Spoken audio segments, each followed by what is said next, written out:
desistiu do curso, é isso?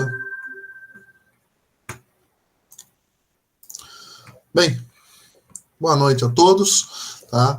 Nós vamos dar continuidade hoje à nossa aula, então, de fundos de investimento.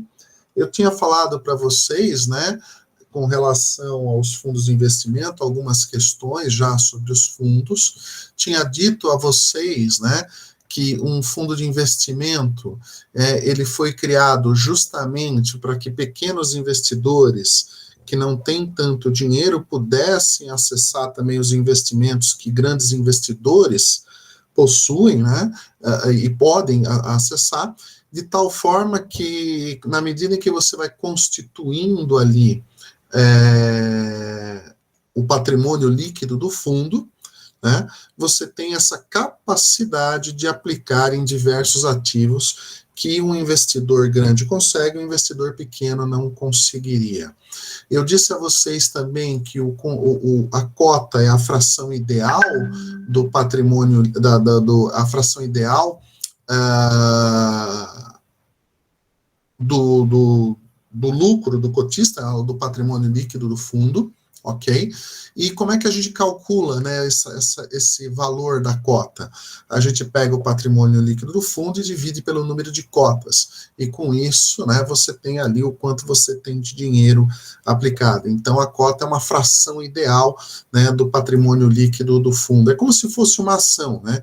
Uma ação é uma fração ideal do valor total da empresa. A cota aqui é uma fração ideal do patrimônio líquido do fundo. E eu disse a vocês, né, que um fundo, para ele ser constituído, ele tem que ter algumas características, né? Ele precisa de um gestor, um administrador, um custodiante, um distribuidor e, por fim, o cotista, né? Eu disse a vocês que o gestor é aquela pessoa física, ele existe fisicamente mesmo, que faz fazer a gestão de todo o fundo de investimento, então é ele que vai decidir onde vai aplicar o patrimônio líquido do fundo, de acordo com as características desse fundo, de acordo, entendeu, com o que está estabelecido no regulamento e nos prospectos do fundo, tá? Então, todo gestor de fundo de investimento também é obrigado a seguir as regras do que está estabelecido dentro, tá, do prospecto, dentro do regulamento do fundo de investimento. Isso é lei, tá? É regulamento mesmo, é lei. Outra questão, o nosso amigo gestor do fundo de investimento, ele é chamado também de responsável solidário. O que quer dizer esse responsável solidário, senhoras e senhores? Quer dizer o seguinte, que se o gestor fizer alguma coisa de errado, ele vai ser responsabilizado criminalmente. Tá? Por quê? Porque antigamente, quando eu falo antigamente, eu estou falando antes dos anos 2000, tá? Então não está tão longe assim.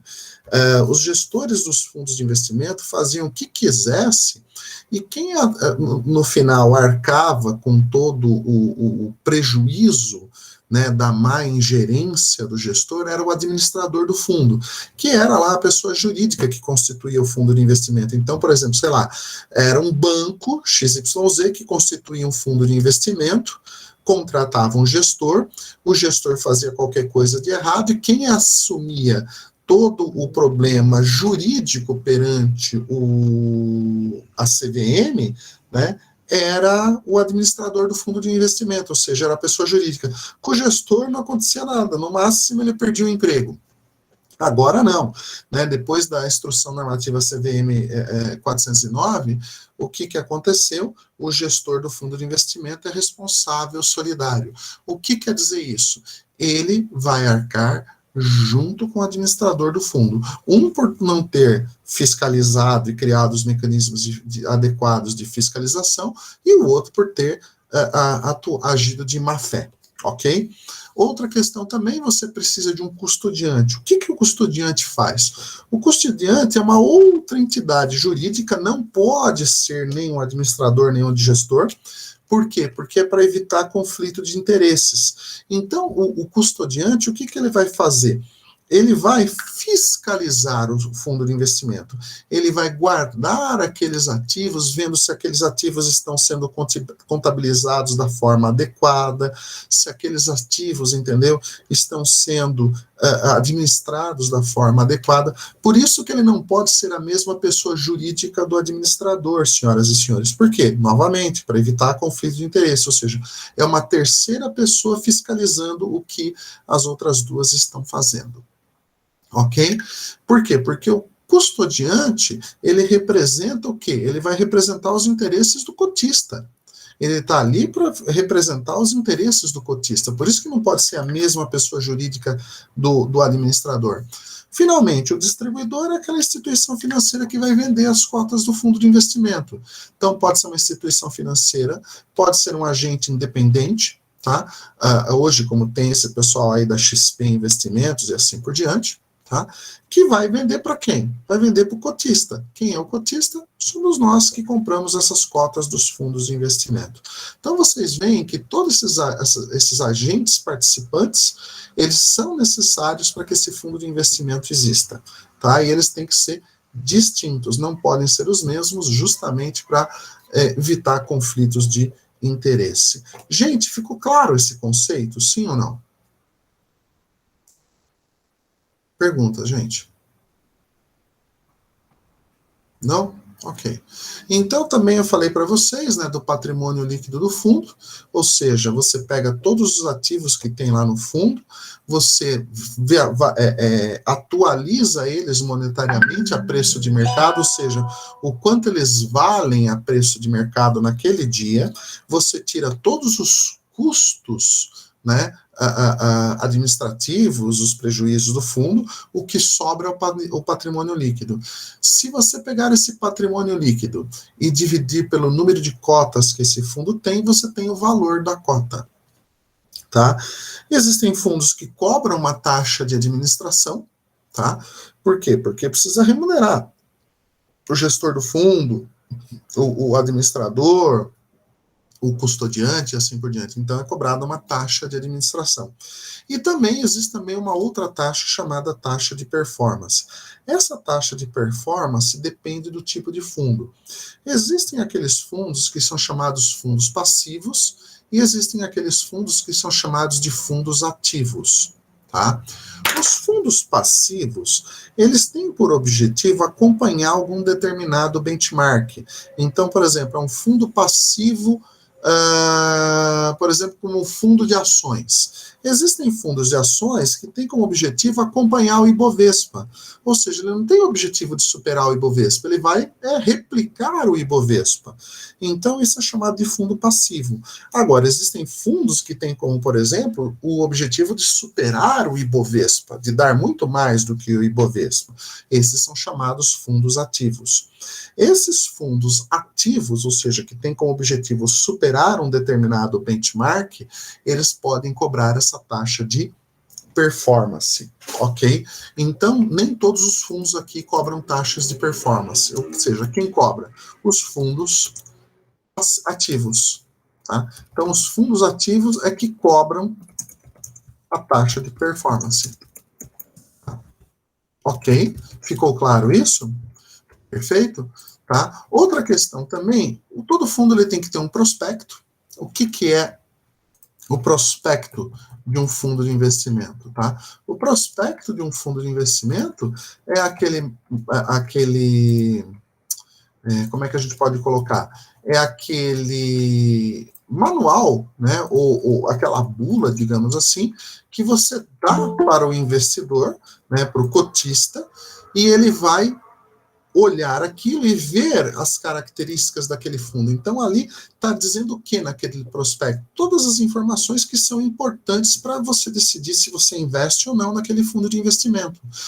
Então, vai estar dizendo ali qual que é a política de investimento desse fundo, quais são os riscos que esse fundo de investimento corre, quem é o gestor desse fundo de investimento, então é obrigado a ter ali um breve resumo, né, do histórico desse gestor de investimento, é obrigado a ter ali quem é o administrador do fundo, tá? É obrigado a ter ali desde quando esse fundo existe, é obrigado a ter ali naquele prospecto histórico de rentabilidade desse fundo e assim por diante. Tá? E o regulamento? O regulamento quer dizer o quê? Todas as regras de funcionamento, de operacionalização, ou seja, tudo aquilo que vai seguir a legislação vigente dos fundos de investimento. Nesse caso, a legislação estabelecida pela Comissão de Valores Mobiliários. Então, o fundo de investimento tem que ter todas essas características, ok, gente? Ficou claro? Outra questão também que eu disse a vocês é que essa regulação da CVM que foi feita ali em 2004, ela tinha como objetivo principal ali, gente, tá? Colocar todos os fundos numa normatização, ou seja, criando classes de fundos. E por que eles tinham esse objetivo aí de criar essas classes de fundos? Para que os investidores, ou seja, os cotistas, pudessem comparar os fundos de investimento dos diversos administradores. A pior coisa, senhoras e senhores, é quando você quer comparar alguma coisa e você não consegue comparar isso. E por que você não consegue comparar? Porque cada um fala uma linguagem diferente. Então, o que a CVM fez? Ela colocou todos os fundos de investimento numa mesma linguagem, numa mesma padronização, de tal forma que com essa padronização, todas as pessoas, todos os investidores, a partir daí, pudessem comparar esses fundos de investimento. Então, também teve uma padronização na divulgação das informações, ou seja, as informações, a partir daí, elas têm que seguir um padrão estabelecido pela CVM, ok? E essas 7 classes de fundos são essas daqui que a gente está vendo na tela. Ele criou o quê? Ele criou os fundos conhecidos como fundos de curto prazo, os fundos referenciado, os fundos de renda fixa, os fundos de ações, os fundos cambiais, os fundos de dívida externa e os fundos multimercados. Tá?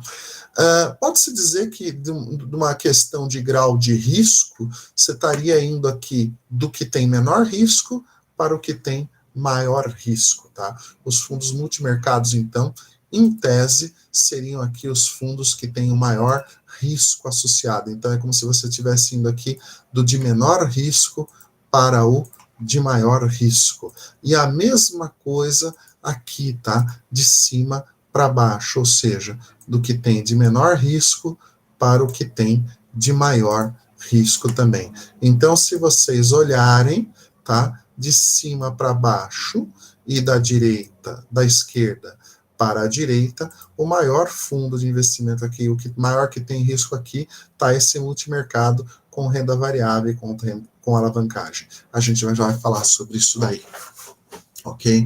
Mas assim, o que são esses fundos? Cada fundo desses vai ter suas características. Então, a depender do que você tem ali dentro do fundo, você vai caracterizar esse fundo como fazendo, por exemplo, um fundo curto prazo, ou um fundo referenciado DI, ou um fundo referenciado outros, ou um fundo de renda fixa, um fundo de renda fixa crédito, um fundo de renda fixa multi-índices, um fundo de renda fixa com alavancagem, e assim por diante. Tá? Vamos falar um pouquinho de cada um deles. O fundo curto prazo. O que é o fundo curto prazo?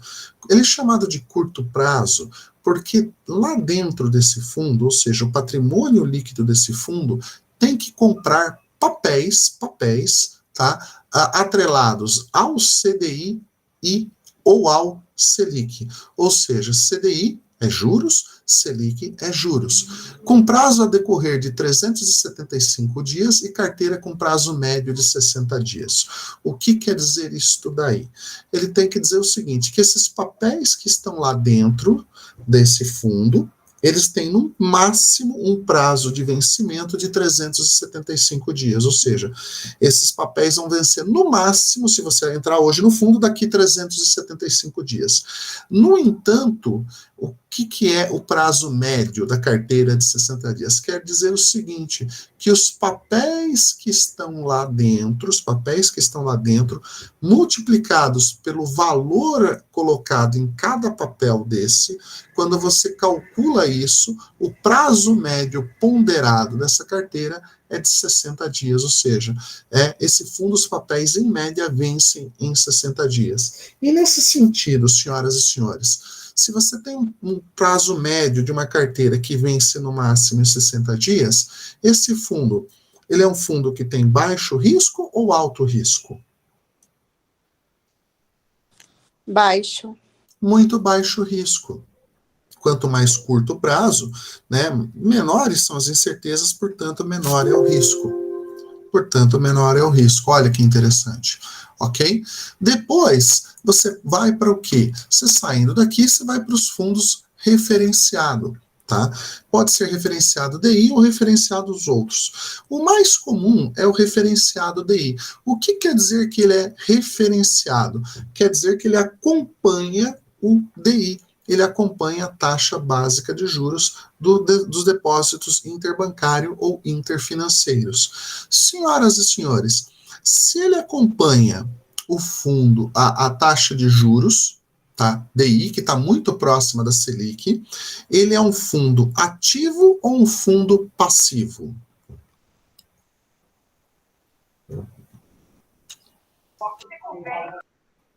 Oi? Ativo? Não, é um fundo passivo. Por quê? Referenciado, indexado, ele só está acompanhando. Ok? Então é o seguinte, o que caracteriza um fundo referenciado DI? 95% da carteira, ou seja, 95% do patrimônio líquido deste fundo, da grana desse fundo, tem que estar aplicado em papéis pós-fixados, ou seja, títulos de renda fixa pós-fixados, atrelados ao quê? Tá? Atrelados ao DI, ou ao Selic, se for um referenciado DI. Se for referenciado a alguma outra coisa, 95% atrelado a essa outra coisa. O mais comum no mercado é o referenciado DI ou referenciado Selic, ok? Onde 95% do dinheiro tem que estar nesse tipo de papel. Ficou claro isso, gente? Sim ou não? Sim. Perfeito. Então, olha só que interessante, tá? Dando continuidade aqui. Quando eu estou falando, então, 95% aqui da carteira, ou seja, 95% do dinheiro do fundo. E os outros 5%, o que eles podem fazer, gente?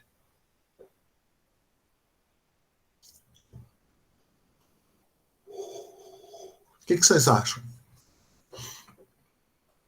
Professor, não entendi a pergunta. Como assim?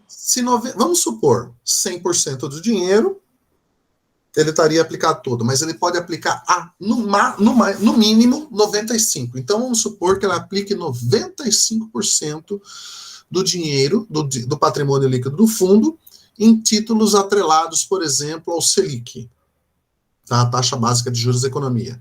E os outros 5% que faltam para dar os 100% do patrimônio líquido? Onde eles podem aplicar? Seria título de renda variável? Eles podem aplicar, Reginaldo, em qualquer coisa, tá? Em Ok. qualquer coisa. Geralmente podem aplicar em renda fixa ou renda variável, tá? Mas geralmente eles aplicam em renda fixa. Só que eles colocam num papel de renda fixa que tem um risco um pouco maior, Reginaldo, para dar uma rentabilidade um pouquinho maior, tá? Tentar buscar ali alguma coisa. Mas a característica é essa, 95%. E como eu disse, é um fundo passivo, ou seja, ele só vai acompanhar a taxa de juros. Ok? Depois, nós temos o quê? Os fundos renda fixa. Ou seja, para ser chamado de fundo renda fixa, 80% do patrimônio líquido, ou seja, 80% de todo o dinheiro do fundo de investimento, tem que estar aplicados em títulos de renda fixa. Me deem um exemplo de ativos de renda fixa, senhoras e senhores.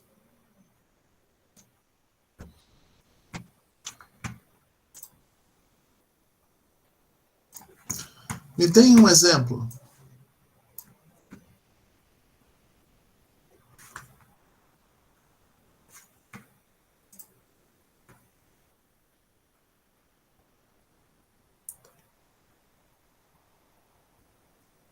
Pessoal?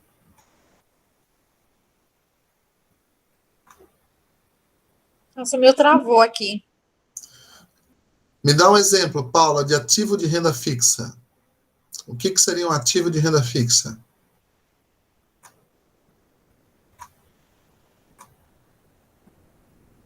Professor, por favor, repete a CDB? pergunta, por gentileza.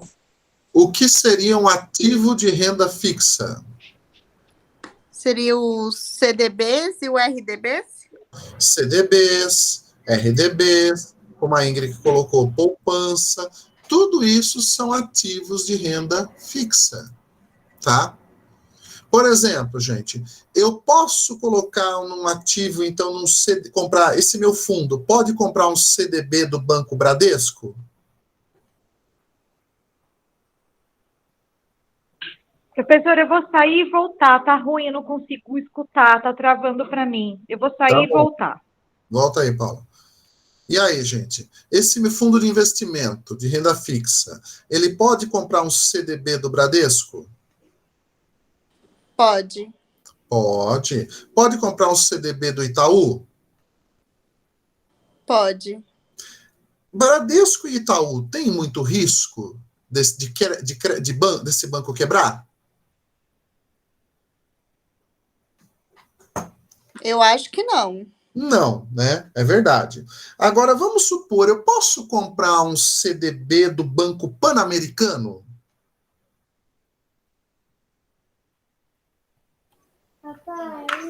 Não.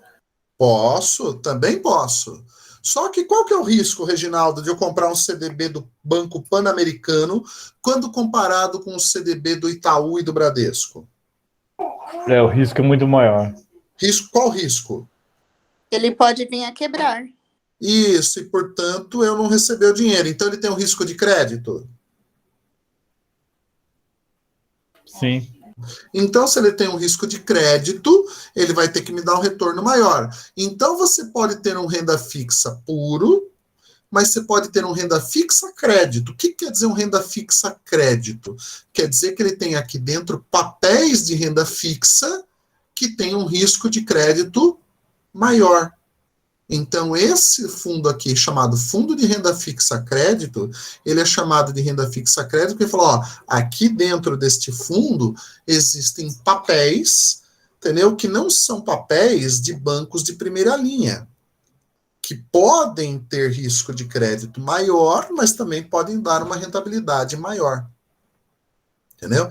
Pode ser renda fixa multi-índices, ou seja, eu estou aplicando aqui em papéis de renda fixa, entendeu? Que tem o quê? Que são pós-fixados, indexados a outros indexadores. Me deem um papel, por exemplo, de renda fixa pós-fixado.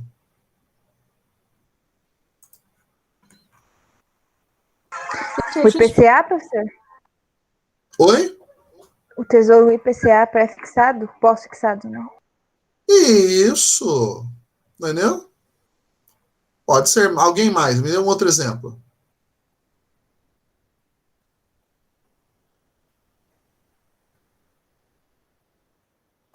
LCI, LCA? Uma LCI, uma LCA e assim por diante. Entendeu? Não é verdade? É ótimo isso daí. Entendeu? Isso que é o legal. Então, por exemplo, e finalmente você pode ter aqui um renda fixa com alavancagem. Qual que eu conheço? Qual é o conceito de alavancagem? Alguém lembra?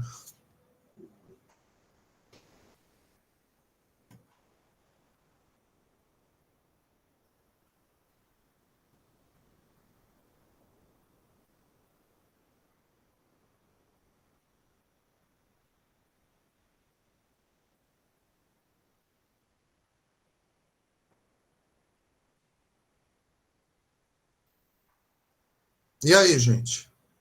Qual que é o conceito de alavancagem?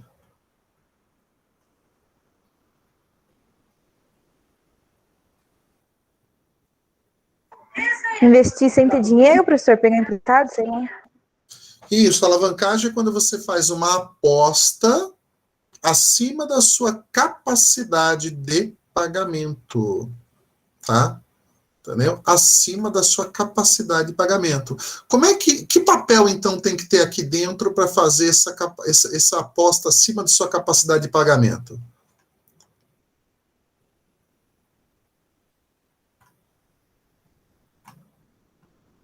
Tem que ter o que ali dentro?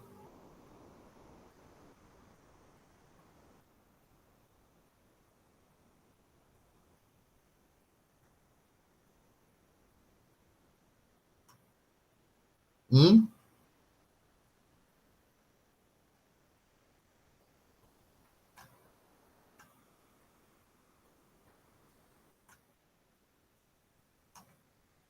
E aí, gente? Vocês tiveram aula comigo disso. Que papel teria que ter dentro aí?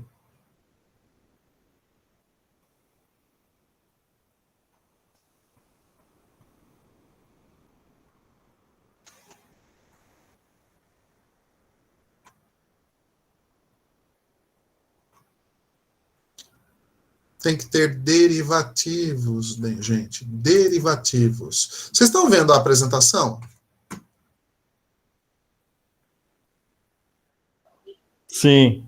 Então, tem que ter derivativos, gente. O que são os derivativos? Tá? Derivativos são aqueles ativos que têm a capacidade de alavancar. Lembra? Fazer uma aposta acima da sua capacidade de pagamento. Então, gente, de cima para baixo aqui, esse daqui é o que tem maior risco dentro desses grupos aqui, entendeu? De fundos de investimento. Gente, para aqueles que querem entrar em banco, trabalhar em banco, isso daqui vocês têm que saber, tá? É condição necessária. Não é suficiente para entrar, mas é necessária, tá? Conhecer essas classes de fundos. Depois, você tem aqui os fundos de ações. Gente, falou em fundos de ações. Fundos de ações é fundo de renda fixa ou fundo de renda variável?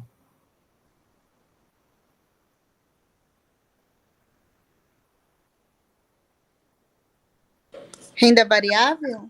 Fundo de renda variável, gente. Só que em vez de chamar de renda variável, eles chamam de fundos de ações. E aí tem todas essas classes aqui. Fundos de ações Ibovespa indexado. O que é um fundo de ações Ibovespa indexado?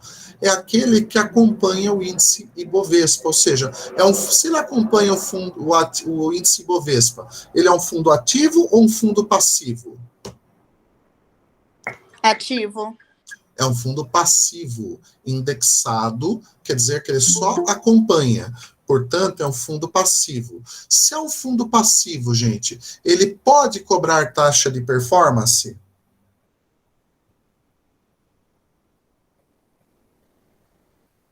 Pode?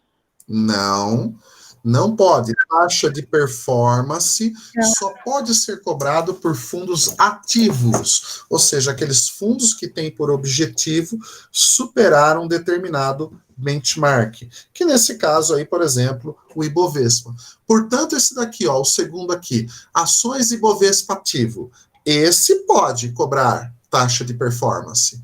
Fundo de ações Ibovespa ativo alavancado. O que quer dizer isso? O que ele tem ali dentro daquela carteira?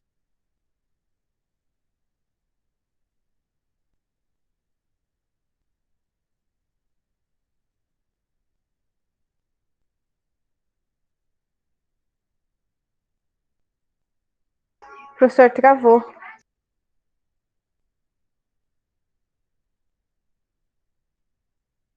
Gente, eu estou perguntando o seguinte: o que é um fundo de ações Ibovespa ativo alavancado? O próprio nome já diz o que vai ter dentro da carteira ali, o que papéis esse fundo pode aplicar. Primeiro, se é de ações, vão ter ações ali. Ele é ativo. Se ele é ativo, qual é o objetivo desse fundo? Superar um determinado benchmark. E se ele é alavancado, quer dizer que tem lá dentro o quê? Derivativos. Tá? Vocês veem que o próprio nome, pela lógica, vai dizer o que tem lá dentro. Fundos de ações IBX indexado. Quer dizer o quê? Que ele acompanha o quê? O índice IBX da Bolsa. Tá? Então é um fundo passivo. IBX ativo. IBX ativo é aquele que tenta superar o IBX, mas não usa derivativos. Por quê? Porque se usasse, seria um IBX ativo com alavancagem. Fundo de ações setoriais telecomunicações, quer dizer que tem ações ali dentro do setor de telecomunicações. Setoriais energia, sem o setor de ações das empresas do setor de energia. Ações outros, que quer dizer, eu montei um fundo de ações, por exemplo, que aplica só em empresas do setor siderúrgico, por exemplo. Ou ações outro com alavancagem, nesse caso agora, com derivativos, ok? Então, para vocês verem que os próprios nomes aqui dizem as classes dos fundos de investimento, ok? Agora aqui, vamos lá, continuando. Dólar indexado. Quando a gente pensa aqui num fundo cambial dólar indexado, o que vocês entendem por fundo cambial? O que vocês entendem por fundo cambial dólar indexado?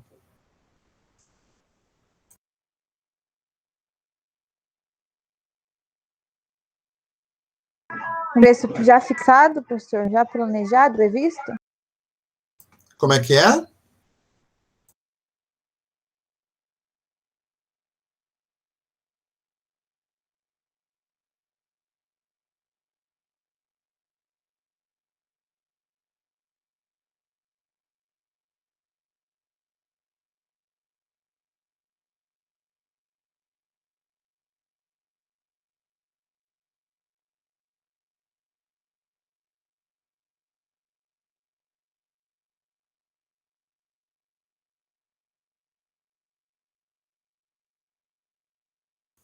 E aí, gente? Estou esperando.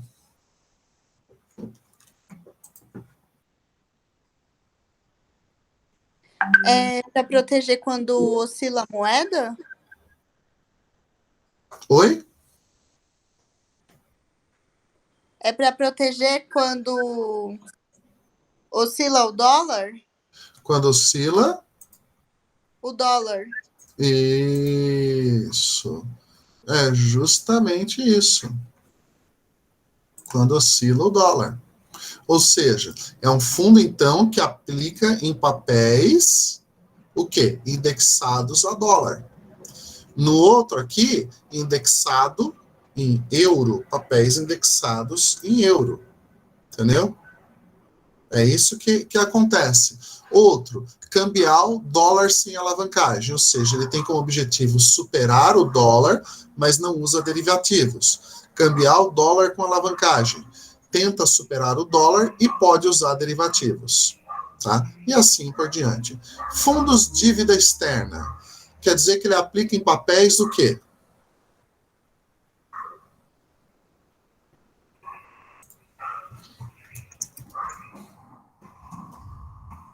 Do governo?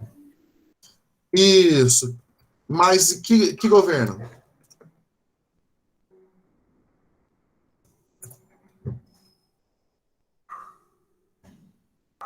Do governo brasileiro. Tá bom? Do governo brasileiro. Gente, fundos balanceados. Finalmente, fundos balanceados. O que quer dizer fundos balanceados? Entendeu? Fundos balanceados quer dizer o seguinte, que os papéis que estão lá dentro, todo o patrimônio líquido do fundo tem que estar dividido igualmente, tá, entre esses papéis. Então, vamos supor que você tenha lá uns 4 papéis dentro do fundo, tá bom? E é um fundo balanceado. Então, quer dizer o quê? Que 25% do patrimônio líquido deste fundo tem que estar no papel 1, 25% no papel 2, 25% no papel 3 e 25% no papel 4. Ou seja, esse é um fundo balanceado. Está em igual distribuição. Mas Francisco, não pode ser, por exemplo, sei lá, 26 para um e 24 para o outro? Pode. Não pode ter um desequilíbrio muito grande de dinheiro entre um e outro. Ok? Legal. Multimercados sem renda variável. O que quer dizer um fundo multimercados sem renda variável? Pelo nome, o que vocês me diriam? Sem ações, professor? Sem variação, oscilações? É um fundo que você pode aplicar em qualquer papel, com exceção de ações. Perfeito, Ingrid. Ou seja, pode aplicar em qualquer coisa, menos ações. Multimercados sem renda variável e com alavancagem. O que quer dizer que tem lá dentro? Derivativos? Isso. Mas tem ações lá dentro? Esse pode, né? Ele não? Não, ó, sem É renda só sem o... variável. Ah, tá. Sem renda variável, só derivativos, então. Derivativos e qualquer papel de renda? Fixa. Isso. E, finalmente, multimercados com renda variável e com alavancagem. O que quer dizer?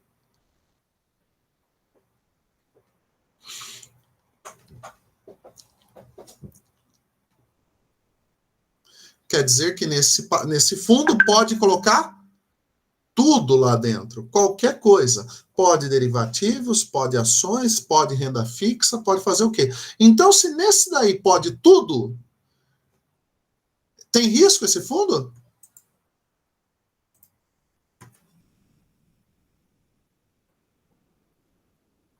Sim. Pois é. Nesse daí é o que tem o maior risco possível. Esse daqui é o que tem o maior risco possível, gente. Entendeu? Então eu vim aqui do de menor risco para o maior risco. Do de menor risco para o de maior risco. Então esse daqui, multimercados, com renda variável e com alavancagem, são os fundos que têm o maior risco possível associado. Ok, gente? E capital protegido é o seguinte, é um fundo que está dizendo o seguinte, que quando você... como é que fala? Quando você coloca um dinheiro ali dentro, ele garante que, pelo menos, se der algum risco, ele devolve uma certa parte do seu valor. Entendeu? Isso seria um fundo capital protegido. Vocês conhecem algum exemplo?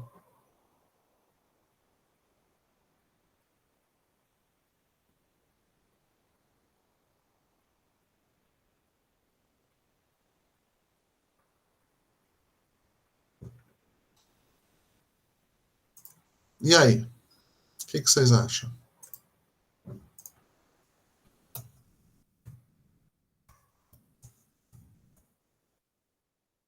Gente, participem, por favor. O ouro? Pode ser ouro? Por exemplo, alguns anos atrás, existia, por exemplo, a possibilidade de vocês pegarem o fundo de garantia de vocês e aplicarem num fundo de investimentos do BNDES, que era chamado Fundo Multimercado Capital Protegido, que era para aplicar em ações da Vale, do Rio Doce na época. Quem aplicou se deu muito bem, porque o fundo se valorizou mais de 1000%, gente. Tá? E era um fundo capital protegido, tá? Só para vocês terem uma ideia. Isso foi há uns 10 anos atrás. Quem aplicou saiu feliz nessa história. Ok? Perfeito? Então, com isso, vocês viram aqui a classificação, então, CVM. Como eu disse a vocês, é uma classificação que vai do quê? Do fundo que tem menos risco para o que tem mais risco. Da esquerda, da direita para a esquerda e de cima para baixo. Ok? Maravilha. Outra coisa também interessante é o seguinte... Poxa, mas fundos de investimento também são tributários? Claro que são tributados, tá? Assim como os papéis também são tributados, fundos também são tributados, gente, tá?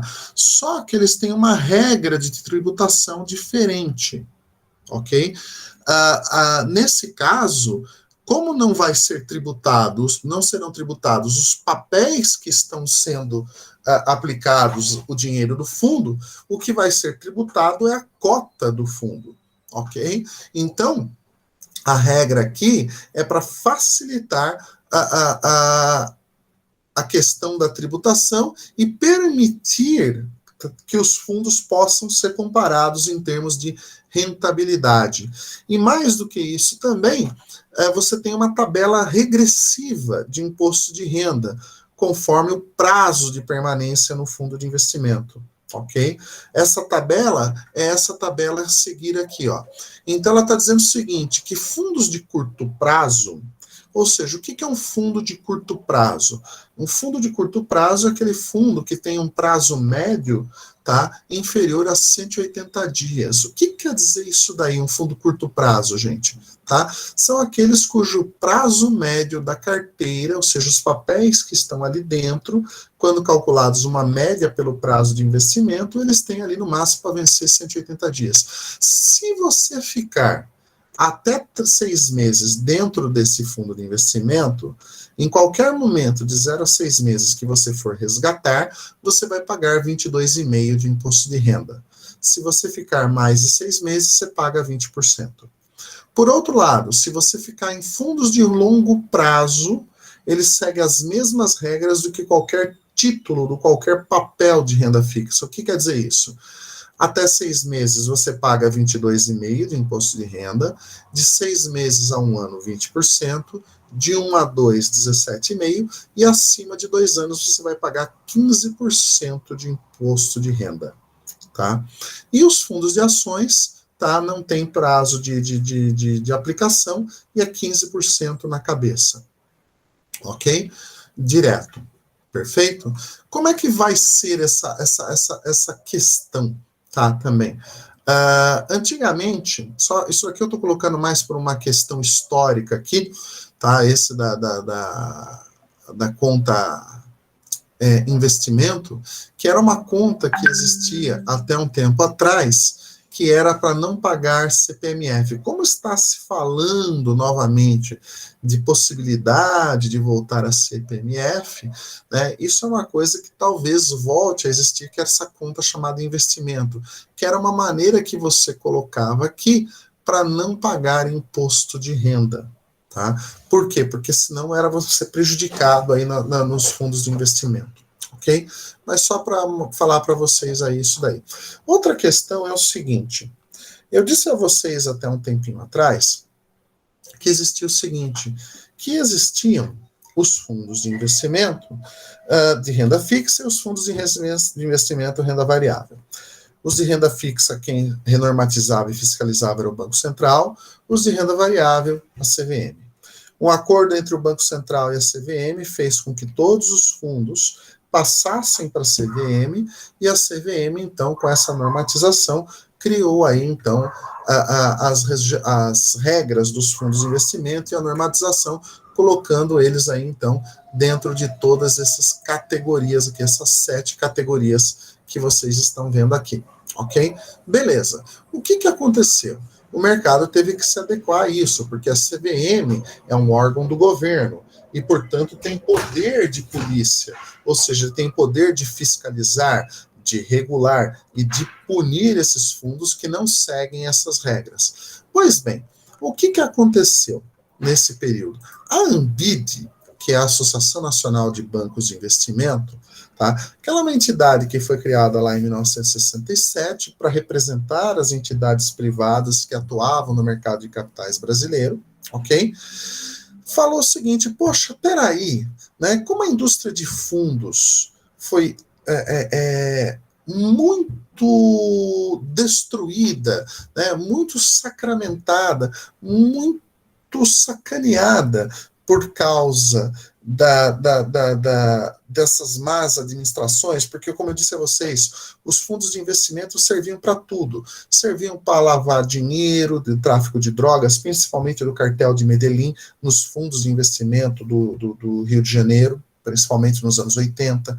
Servia para enriquecer o gestor, o amigo do gestor e assim por diante. Tá? Então, tudo isso gerou problemas muito sérios. E aí, a partir daí, o que aconteceu, então?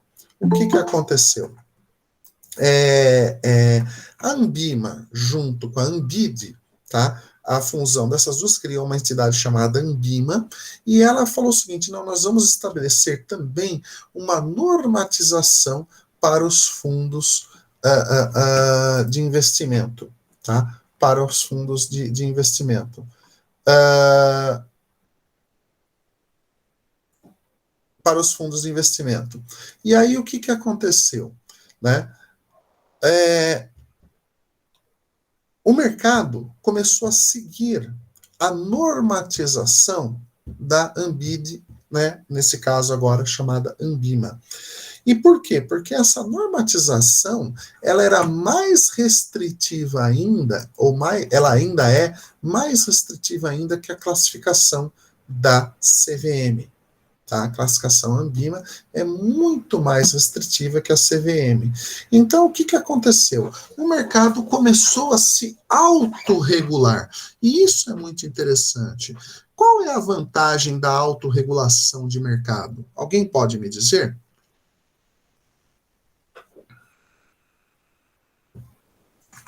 Qual que é a vantagem da autorregulação de mercado?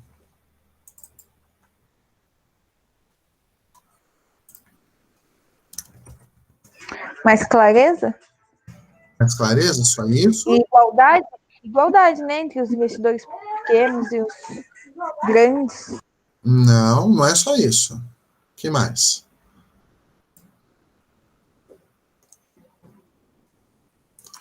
O que seria uma autorregulação? Primeira coisa, gente. Alguém sabe me dizer?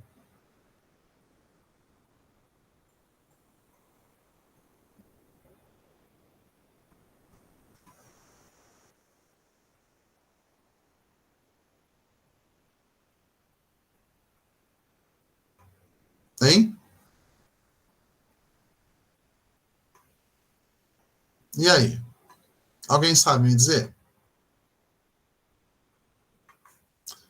Autorregulação, gente, quer dizer o seguinte: todo mundo está fiscalizando todo mundo. Autorregulação quer dizer isso, gente. Imagina o seguinte: vai fazer uma prova onde todo mundo aqui fiscaliza todo mundo. Então ninguém vai tentar colar, porque todo mundo está se autofiscalizando, tá? Então a Anbid aqui, nesse caso, ou Anbima, né, hoje chama-se Anbima, tá? E não Anbid mais, tá? Porque teve essa fusão, tá? Da Anbid com a Andima, tá? Então vou até mudar aqui e vou colocar Anbima, já que fica melhor. O que aconteceu? A Anbima, ela pegou essa classificação CVM aqui, ó, que colocava os fundos apenas como curto prazo, referenciado, renda fixa, ações, cambial, dívida externa e multimercados. E ela falou, não, peraí, você pode ter vários tipos de multimercados, você pode ter vários tipos cambiais, vários tipos de ação, vários tipos de fundo de renda fixa. Então ela criou todos esses subgrupos aqui, ó. Por isso que eu coloquei as duas juntas aqui, e eu fui direto para a classificação aqui da Anbima. Por quê? Vocês concordam que essa daqui, a Anbima, ela é muito mais restritiva do que essa da CVM?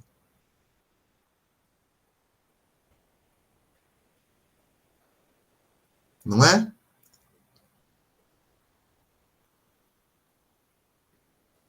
Por exemplo, quando eu digo para vocês que eu estou aplicando num fundo multimercados com renda variável e com alavancagem, então eu estou dizendo que tem um monte de papéis aqui dentro, que é diferente de eu dizer que eu só estou aplicando num fundo multimercado, não é isso? Sim ou não? Sim. É muito diferente, não é verdade? Então eu pergunto a vocês, este daqui, essa classificação, ela é mais restritiva ou mais aberta do que essa daqui?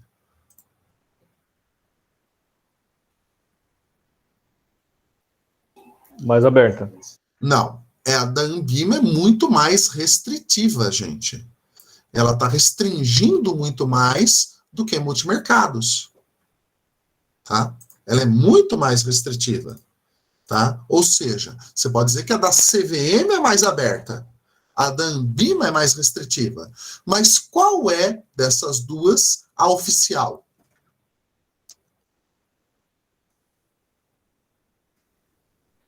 Anbima?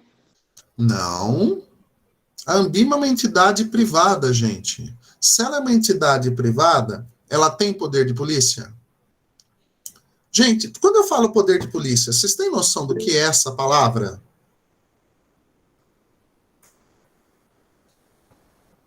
É um termo jurídico. O que quer dizer poder de polícia?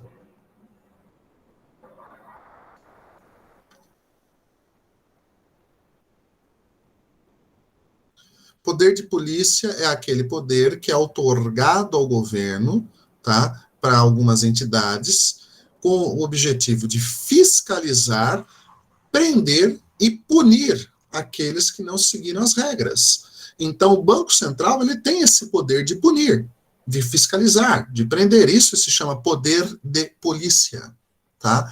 A Anbima, ela não é um órgão, tá? Ela não é um órgão do governo. Ela é uma entidade privada. Portanto, ela não tem poder de polícia. A CVM tem poder de polícia. Mas eu estou dizendo o seguinte, se você segue, por exemplo, a classificação da Anbima aqui, você está seguindo a classificação da CVM? Sim, você seguindo a Anbima com a restrição que ela coloca em cada classificação, automaticamente está dentro, abrangendo a classificação da CVM. Perfeito, Reginaldo. É por isso, como a Anbima é muito mais restritiva, ela é muito mais rígida que a própria CVM, ao se adequar à normatização da Anbima, você já está satisfazendo as regras da CVM. Então, o mercado, ele seguiu o quê? A Anbima. O mercado seguiu a Anbima. Mas ele não precisaria seguir a Anbima. Ele não precisaria seguir a Anbima. Só que ao seguir a Anbima, ele está satisfazendo a CVM. Quando algum fundo de investimento classifica o fundo pelas regras só da própria CVM, coloca, meu fundo é um fundo multimercado apenas, e não segue a da CVM, o que ele está sinalizando para o mercado?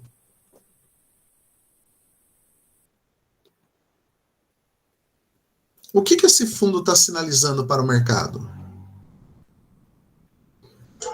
Ele não é bem visto no mercado. Isso, André, que o mercado vai olhar para ele e falar, peraí, se eu que sou um fundo certinho, estou seguindo a da Anbima, que é muito mais restritiva, por que aquele outro fundo, o fundo lá do André, está seguindo a da CVM? Só está seguindo a normatização da CVM. Está muito estranho isso. Poxa vida. E o pessoal começa a olhar com desconfiança para o fundo de investimento do André. Ou seja, isso é o chamado autorregulação de mercado. Tá? Autorregulação de mercado. O André está seguindo a CVM, não tem problema, não está dentro da lei. Mas o próprio mercado se autofiscalizando começa a desconfiar. Olha que interessante. É um case de muito sucesso aqui no Brasil, esse de autorregulação. Tá? Só para vocês terem uma ideia. É um case de muito sucesso. Ok? Legal?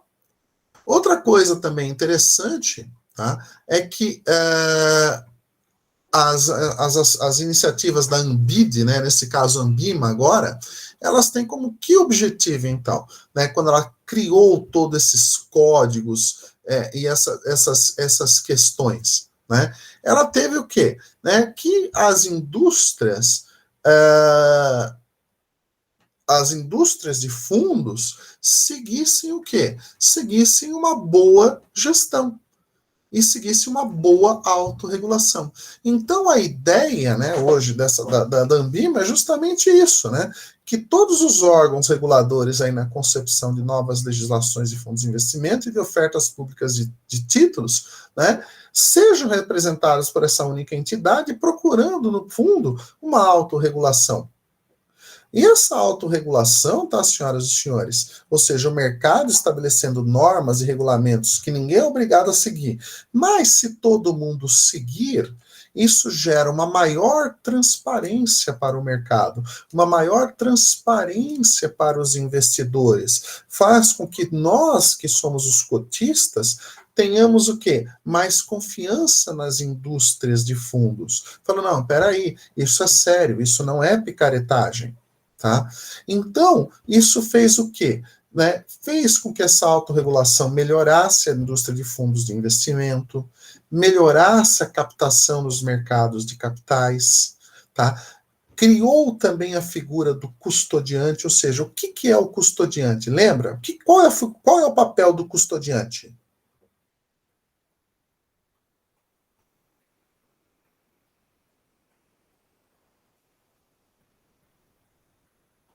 Vamos supor o seguinte, gente.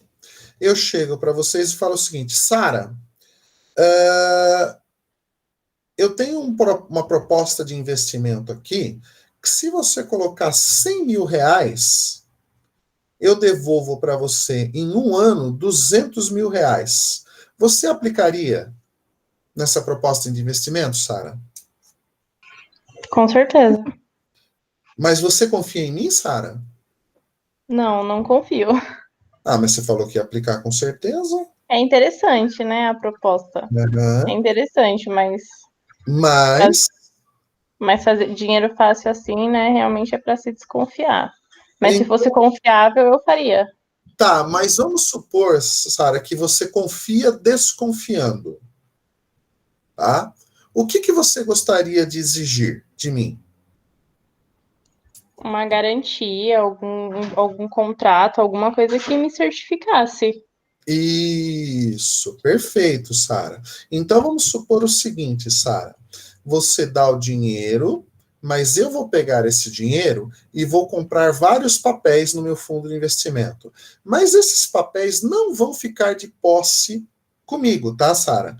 Eu vou, por exemplo, deixar a Alessandra tomando conta disso. E a Alessandra, Sara, é que vai fiscalizar se aqueles papéis estão lá e se eu estou administrando direitinho. Você teria mais confiança, sim?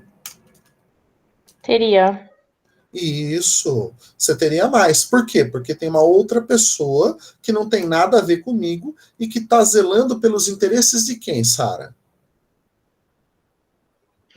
Pelos meus interesses. Pelos seus interesses. Então, essa pessoa, que é a Alessandra, no mercado ela se chama custodiante, ou seja, é essa entidade que vai ter a custódia dos papéis. É ela que vai fazer o quê? Que ela vai olhar para ver se o gestor do fundo de investimento não está fazendo nada de errado. Não está fazendo nada de errado. Olha que coisa legal. É bem interessante isso, né? Então, nesse sentido, a figura do custodiante, ela é importante. E, finalmente, também a autorregulação estabeleceu o seguinte, olha, pessoal, o pessoal que vai trabalhar no mercado financeiro tem que ser um pessoal que tenha uma formação,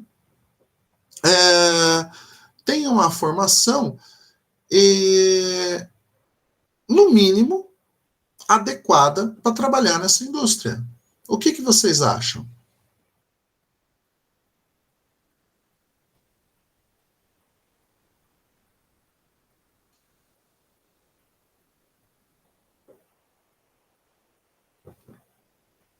E aí, o que vocês acham?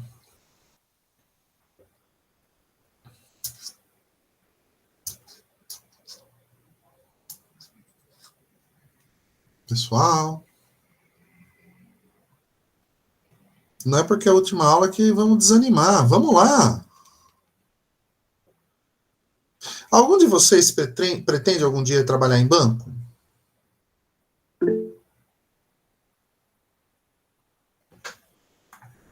Por ser um mercado muito complexo, necessita de formação adequada, com certeza.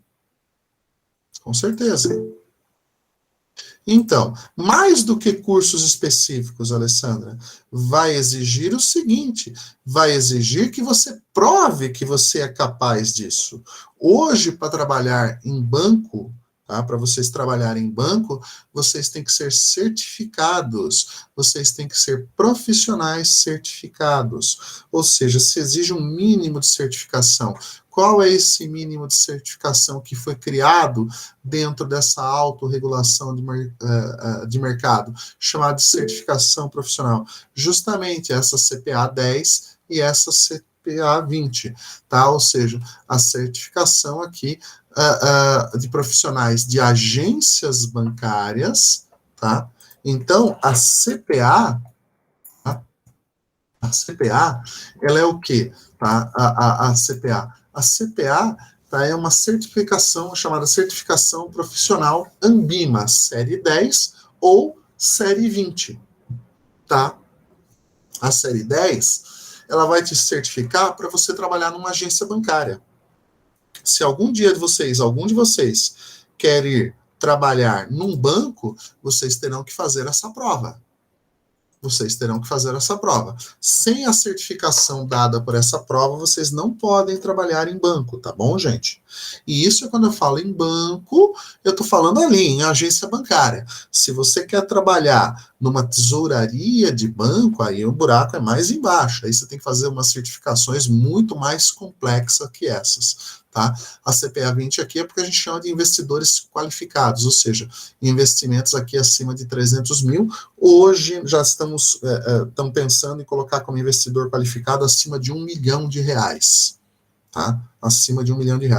Só para vocês terem uma ideia, tem mais de 26 mil profissionais certificados hoje em dia no Brasil, ok? Então, a ideia dessa autorregulação do mercado, que é o quê?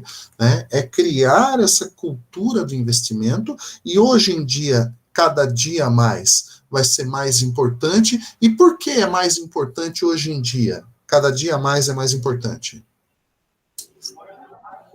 Porque a renda fixa tá ruim, então o pessoal tá indo atrás de investimento, né, professor? Para se prevenir no futuro, vai ter previdência privada e tudo mais, não depender do governo. Isso, e você pode deixar isso, Ingrid, na mão de qualquer Zé Ruela? Não, ainda mais a gente que não tem, ainda vai deixar na mão de qualquer um. Então, como diz o tio Patinhas, tem que tomar muito cuidado com o seu rico dinheirinho, não é isso? Tem que tomar cuidado com o seu rico dinheirinho. Então essa certificação aqui é muito legal.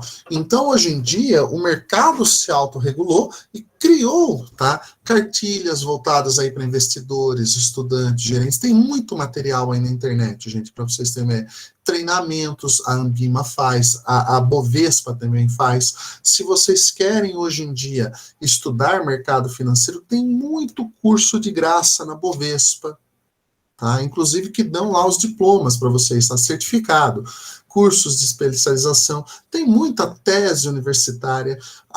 Eu mesmo, gente, meu trabalho de conclusão de curso na minha graduação em economia foi no mercado financeiro usando redes neurais artificiais, uma coisa que ninguém sabia o que era no final dos anos 90, para vocês terem uma ideia. Tá? Então, assim, mudou muito isso. Cada dia mais está se tornando um mercado altamente profissional. Ok? E a ideia, né, dos princípios aí da Anbima é justamente o quê? É aumentar esse conhecimento do público em geral sobre produtos de investimento. Por quê? Porque existe uma ideia muito errônea de que a melhor aplicação possível é a poupança. E qual é o risco de você aplicar na poupança, gente? Perder para a inflação. Não é esse, André. Qual é o maior risco de se aplicar na poupança, senhoras e senhores? O banco quebrar. O banco? O banco quebrar. Perfeito, Reginaldo. O banco quebrar. Mas e aí? Mas se o banco quebrar, você perdeu tudo? Eu acredito que sim, né? Não, existe um negócio chamado Fundo Garantidor de Crédito, entendeu? Chamado Fundo Garantidor de Crédito, que ele garante também um certo valor se o banco quebrar, que é até um valor de R$300 mil por CNPJ, por CPF, por instituição financeira. Com muita sorte, reza brava. Não quer dizer que você vai receber os R$300 mil se você tinha até R$300 mil, tá? Ele garante que ele vai te devolver algum dinheiro. Tá? Eu tenho colegas aí que quebrou quando aplicou em certos bancos, que tinha mais do que R$300 mil, e eles receberam R$3 mil. Tá? R$3 mil. Pra vocês terem uma ideia. Tá? Só para vocês terem uma ideia. Pois é, Alessandra. Isso existe. E é muito mais comum do que vocês pensam. E a ideia é a seguinte, essa regulação é justamente fazer o quê? É tentar evitar má gestão dos fundos de investimento. Tá? E dentro disso daqui, desses princípios também da Ambima, foi criado um princípio chamado princípio de Chinese Wall. Vocês já ouviram falar o princípio de Chinese Wall?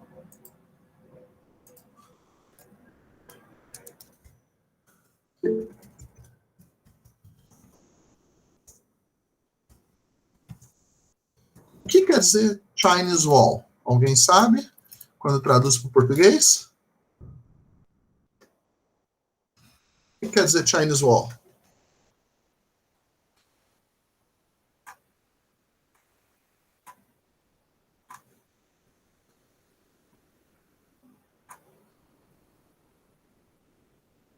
O que quer dizer Chinese Wall, gente?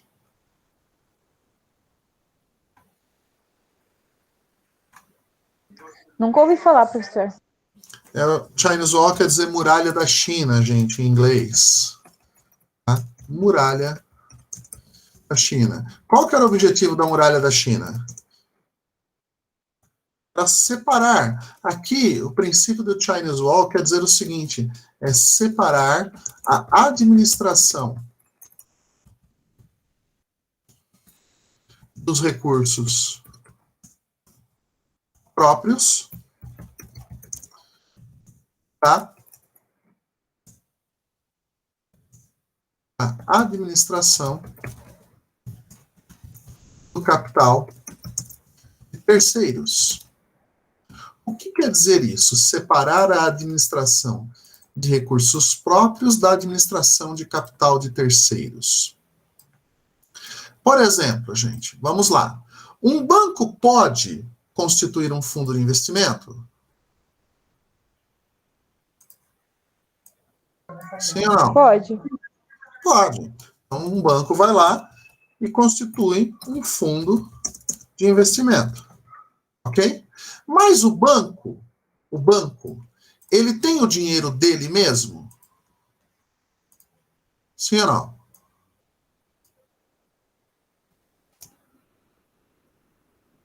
Tem o dinheiro do banqueiro lá, gente? Não. Oi? Tem o dinheiro do banqueiro ou não tem o dinheiro do banqueiro, gente?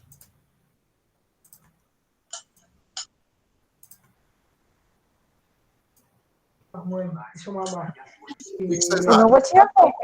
Não. Oi? Se você falar, ó. Claro que tem o dinheiro do banqueiro. Ué, o banqueiro é que monta o banco. É porque na minha cabeça usa o dinheiro nosso, né? Não, mas daí, você acha que banqueiro é pobre? Banqueiro que monta banco. Banqueiro que monta banco. Tem o dinheiro do banqueiro. Tá? Tem o dinheiro do banqueiro. Mas também tem o seu dinheiro lá? Sim. Sim, claro que tem o seu dinheiro lá. Então, também tem aqui o que a gente chama de capital de terceiros, né? Que eu vou colocar aqui em amarelinho. Então, aqui tem o dinheiro do banqueiro e tem aqui o fundo de investimento que representa o capital de terceiros. Então, isso aqui, ó, é capital de terceiros. É o nosso din-din. Tá? E aqui é o dinheiro do banqueiro. Tá? Capital do banqueiro. Ok? Deixa eu tirar aqui que vai ficar melhor. Capital do banqueiro. E tudo isso daqui está dentro do banco. E tudo isso está dentro do banco. Tá lá. Tem dentro do banco, então, o capital do banqueiro e o capital de terceiros. Mas o que é interessante, por que eu estou falando isso? Então, esse capital de terceiros aqui é gerido, por um fundo de investimento. Ok? Então, você vai lá e compra cotas desse fundo de investimento que é administrado pelo banco aqui, XPTO. Ok?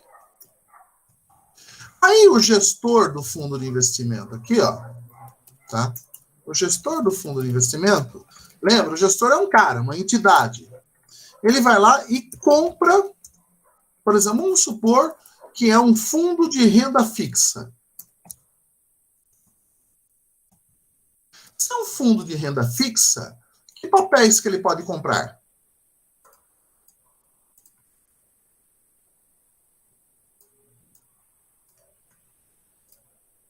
Me dê um exemplo de papel que ele pode comprar. CDB? Isso, ele pode comprar um CDB. Então, perfeito. Então, ele vai lá e compra um CDB. Mas ele pode comprar esse CDB de quem? Do banco também, né? Ah, ele já é o banco, né? Então, mas perfeito, Ingrid. Ele vai lá e compra um CDB do banco XPTO. Olha só que legal, tá? Então, vamos supor, então, olha só. Então, aqui, ó. Então, perdão, eu estou colocando no lugar errado. Tá aqui, ó. Fundo de investimento, perdão, de renda fixa. Então, vai lá, ele pega e compra um CDB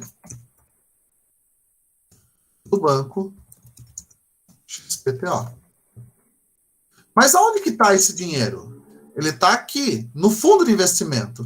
Só que na hora que ele compra esse CDB do banco XPTO, da onde vai sair o dinheiro? O dinheiro sai daqui do fundo de renda fixa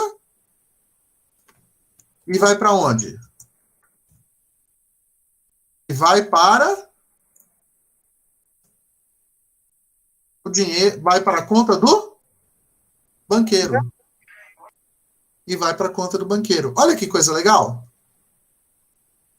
Ele tirou daqui e pôs para cá. E pôs para cá. Olha que interessante.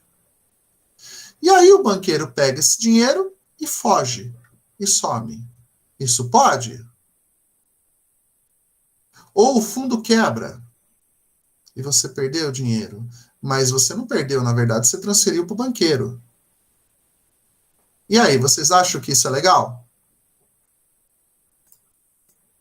Vocês estão entendendo o que eu estou falando, gente? Não é legal, né, Alessandra? O que o princípio de Chinese Wall diz? Quer dizer o seguinte, gente, não pode fazer isso, isso é sacanagem. Então, nós vamos pôr um muro aqui, uma barreira, tá? Nessa história, que vai impedir que isso aconteça, tá?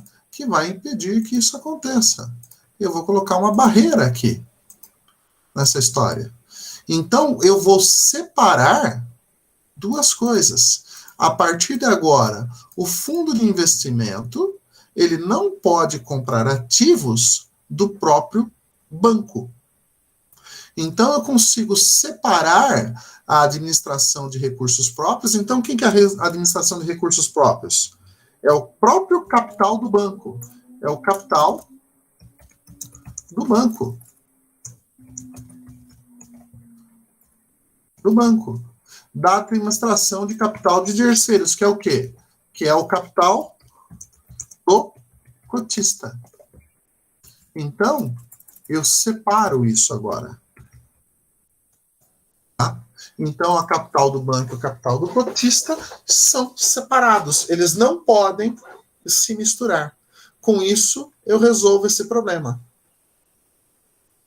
Entendeu? Ficou claro esse conceito, gente? O conceito de Chinese Wall? Sim ou não?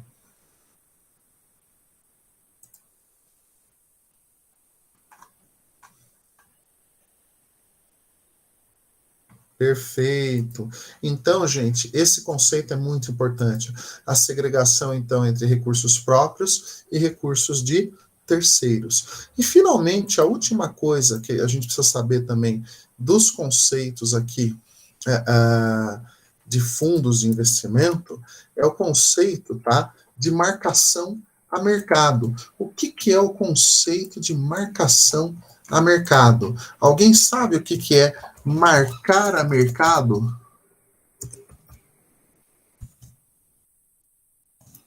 Alguém sabe o que, que é o conceito de marcação a mercado ou marcar a mercado?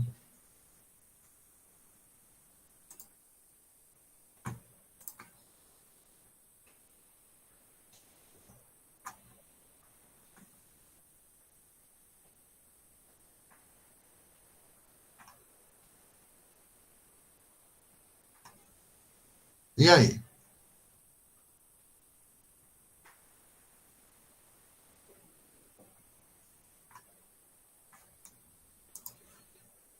Gente,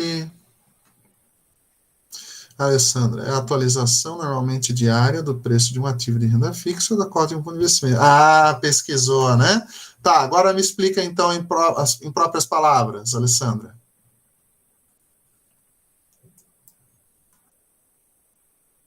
Me explique com suas próprias palavras.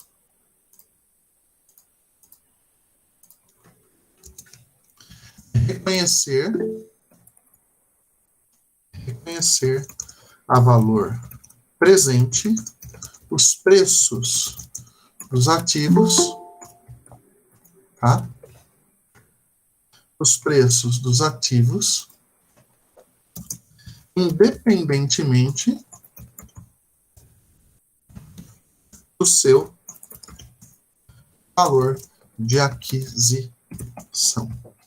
O que quer dizer isso? Tá? Vamos supor o seguinte, gente. Vou dar um exemplo aqui, tá? Vamos supor que você comprou um carro na loja, tá? No valor de 100 mil reais. Tá? No dia de hoje. Ok? No dia de hoje. Daqui uma semana, você precisa vender este carro. Quanto ele vale? Quanto ele vale?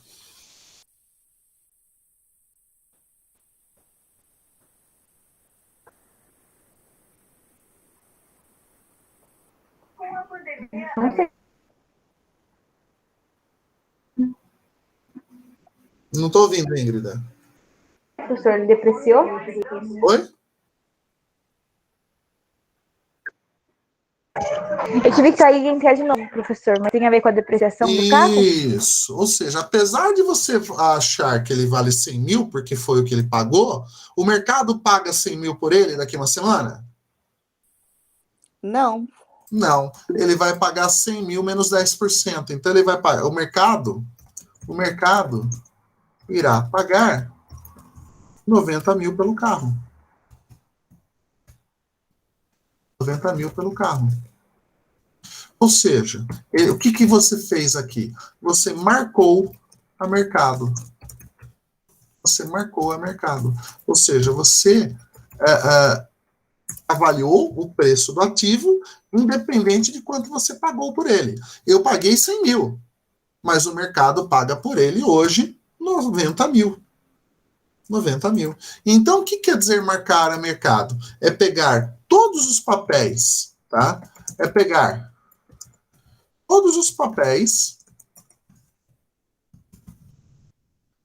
que estão, todos os papéis do fundo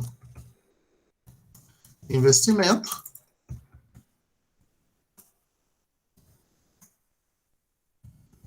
e avaliar o quanto eles valem diariamente. Tá? O quanto eles valem diariamente, independentemente de quanto você pagou quando comprou esse papel.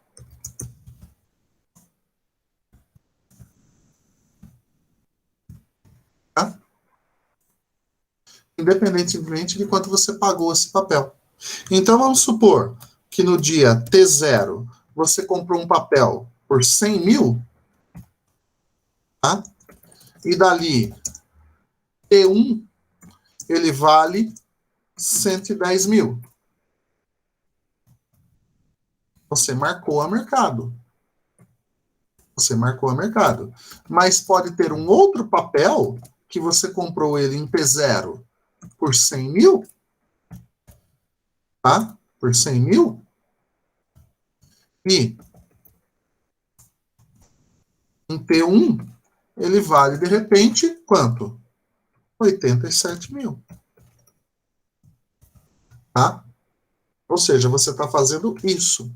Para que você faz isso? Para calcular o quê? Você faz isto para calcular o valor da cota. Para calcular o valor da cota. Tá? E mais do que isso, senhoras e senhores, e mais do que isso também, né? Outra questão também que é muito importante é que o nosso amigo gestor, tá? O nosso amigo gestor, o que ele tem que fazer? Ele deve fazer isto.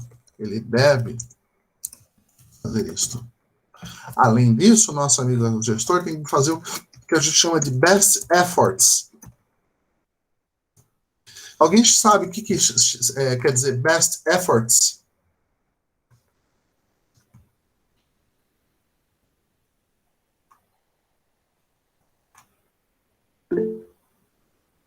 A Sara não sabe.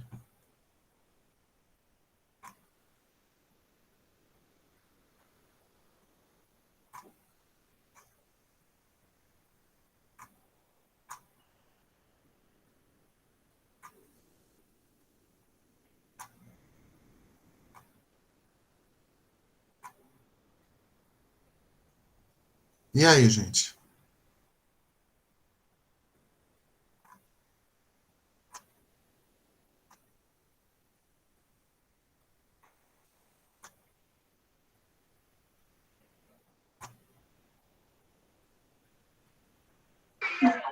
Tem mais esforço? Sei lá. Isso. Tem mais força? Esforços. Justamente. É o best efforts. Ou seja, o gestor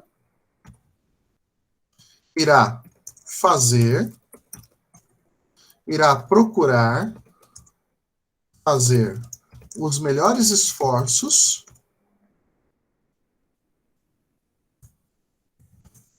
para dar resultado positivo para o fundo de investimento. Mas, por exemplo, seguindo o quê? Seguindo o regulamento dos fundos, seguindo o regulamento do fundo. Tá? Seguindo o regulamento do fundo. E se mesmo assim o fundo teve prejuízo, o gestor é culpado?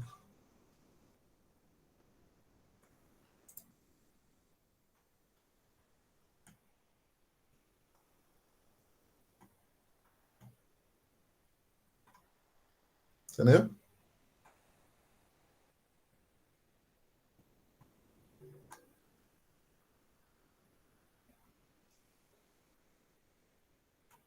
E aí? Se mesmo assim, tá, não deu certo, o fundo deu prejuízo, mas ele seguiu as regras do fundo de investimento, não tem problema nenhum. Ele fez os melhores esforços. O duro é se ele fez coisas erradas que não são permitidas dentro do regulamento do fundo, tá? O fundo lá tinha que aplicar em tais papéis, ele aplicou em outros que não poderiam. Então, ele agiu de má fé. Ele vai ser punido por isso daí, ok? Então, esse é o conceito de best efforts, entendeu? Ficou claro? Sim ou não? Professor, o senhor pode explicar de novo, por favor? Best efforts quer dizer o seguinte, que o gestor do fundo, tá? vai fazer os melhores esforços possíveis para dar rentabilidade para o fundo, desde que ele siga as regras que estão dentro do regulamento do fundo de investimento. Ok? Se mesmo assim ele fez tudo o que o fundo está pedindo, seguiu as melhores regras e o fundo deu prejuízo, ele não é responsável por isso daí. Entendeu? Ele não é responsável por isso. Tá? Isso são é o que a gente chama de best efforts. Ok? Tá? Ficou claro? Entendi, professor. Mesmo ele fazendo. Ele não vai ser responsável se der errado, porque ele seguiu toda a diretriz, no caso, é isso? Isso, justamente. Justamente. Agora, se ele fez algo errado, ou seja, o mundo teve regras. Ele Não pode levar marmita, não. Não vou levar marmita amanhã, não. Oi? Aí ele vai pagar por isso daí. Entendeu? Ok? Tudo bem? Ficou claro, gente? Entendi, professor. Maravilha. Gente, alguma dúvida até aqui? Sim ou não?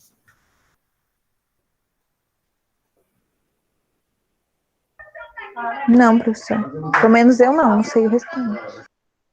E aí, pessoal? Dúvidas? Perguntem. Tranquilo. Tranquilo? Gente, o que eu tinha para falar sobre fundos de investimento era isso, tá? Mais do que isso, aí entrar em alguns detalhes técnicos que eu acho que não é o objetivo da disciplina e entraria numa matemática que não vale a pena, tá? Como é a nossa última aula hoje, oficialmente, depois são só provas e tudo mais, eu deixo a partir daqui vocês livres para fazerem perguntas, tá?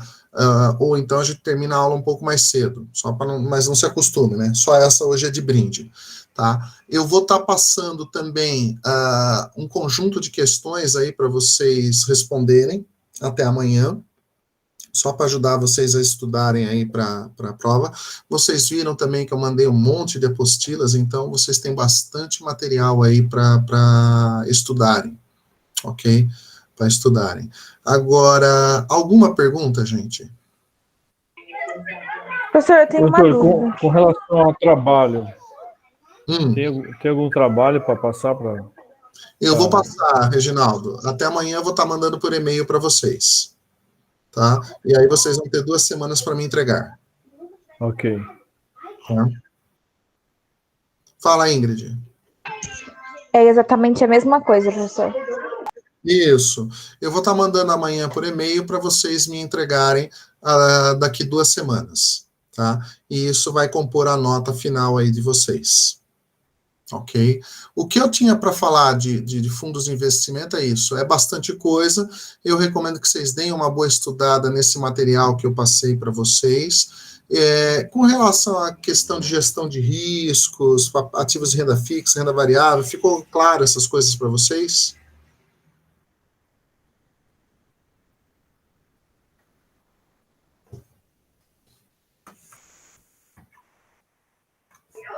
Sim, professor, ficou bem claro. O material é bem claro também. Maravilha, gente. Mais alguma coisa que vocês queiram perguntar?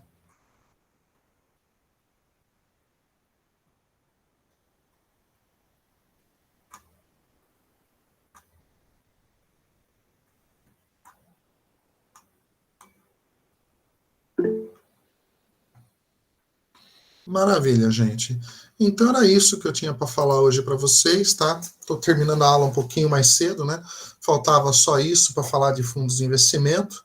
Praticamente a gente viu aí tudo que precisava dessa matéria, tá bom? Vocês vão ter aí as provas agora para fazer tudo mais. Eu vou passar um trabalho individual para cada um de vocês, e esse trabalho aí vai compor aí aqueles 3 pontos que faltam da nota. Tudo bem? Eu mando até amanhã para aqueles e-mails para vocês. E aí eu peço que vocês encaminhem para mim, tá? Eu vou estabelecer uma data e vocês devem entregar até essa data, tá certo? Não procurem não se atrasar na entrega desse trabalho, por favor. A aula vai estar lá no sistema para vocês assistirem novamente, se vocês quiserem. A da semana passada já está lá, como eu tenho colocado toda semana. Então, vocês têm todo o material lá e todas as aulas gravadas lá, ou no YouTube também, ok? Gente, mais uma coisa, vocês gostaram do curso? Dúvidas, sugestões, críticas, crises existenciais, financeiras? Por favor, se manifestem.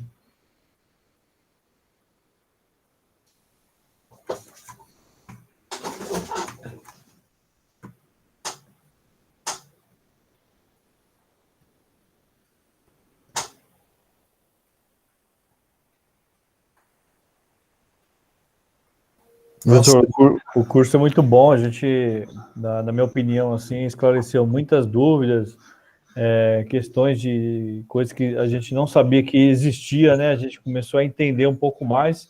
Eu acho que daqui para frente é se aprofundar mais no conteúdo, né? Uhum. Mas tá muito bom. Vocês têm que se aprofundar, gente, cada vez mais. Lembre-se, o mundo mudou e o Brasil também está mudando.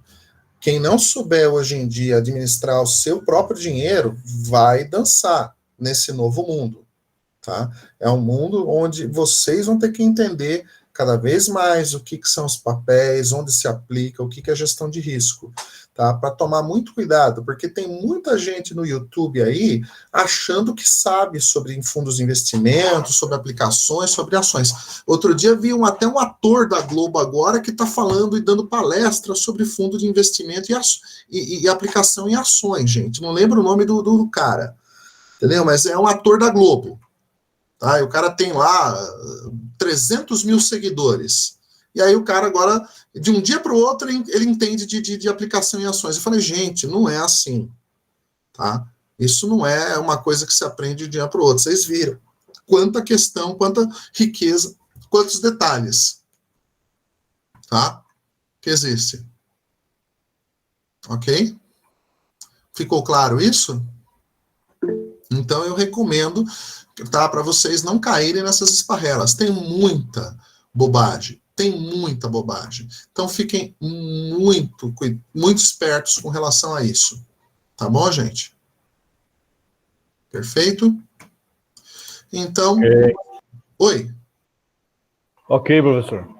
Obrigado aí mais uma vez, gente. Desejo muito sucesso a vocês, tá? Obrigado. Eu não vejo quase o rostinho de vocês me veem o rosto aí sempre, né? Eu espero que algum dia por aí, quando a gente se encontrar pessoalmente, vocês me cumprimentem, tá? Falam, oi, professor, fui seu aluno, tudo mais, tá? Precisando de qualquer coisa, eu me encontro lá sempre na USP Leste, né, onde eu dou aula. Vocês podem me procurar lá também ou me mandar um e-mail, tá? Na medida possível, eu respondo aí para vocês o mais rápido possível, tá? Ok? Perguntas? Maravilha, gente. Sucesso aí a todos, tá? Eu dou por encerrada aqui, então, a nossa disciplina, tá bom? Eu que agradeço, gente. Professor, Tudo de bom. obrigada Valeu, professor. Obrigado. pela paciência. Que isso? É um prazer, sabe disso, né? E obrigada por compartilhar seu conhecimento, né? Tem muita coisa ainda que precisa né, ir mais a fundo, ver, entender. Que bom, pô. Olha, gente, isso é um caminho, tá? Isso é um caminho que vocês começam e tem que seguir em frente. Não pode parar só com a faculdade, tá? Não pode parar só com a faculdade.